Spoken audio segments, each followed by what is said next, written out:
అవునండి, సాయం చూసినప్పుడల్లా నాకు అలాగే అనిపిస్తుంది. నా బంగారు తల్లి, నేను బయట ఉన్నప్పుడు నా మంత్రి గారిని పిల్లమ్మ, ఇంటికి వచ్చినప్పుడు మాత్రం నాన్న అని పిలిచిన ఎంతో తృప్తిగా ఉంది.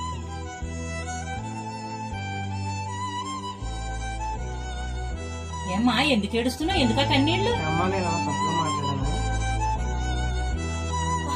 ఏం లేదండి, అంటే సడన్ గా అంకుల్ గారు నాన్న అనేసరికి కొంచెం బాధగా అనిపించింది. చిన్నప్పటి నుంచి నాన్న ప్రేమ తెలియకుండానే పెరిగానండి.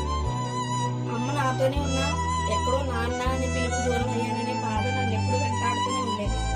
అలాంటిది ఇప్పుడు ఎవరో తెలియని మనిషి వచ్చి సడన్ గా అమ్మ నన్ను నాన్న అని పిలమ్మ నన్ను తాప్యాయతగా అంటే ఆ ప్రేమ తట్టుకోలేక కళ్ళలో నీళ్ళు వచ్చేది. ప్రేమతో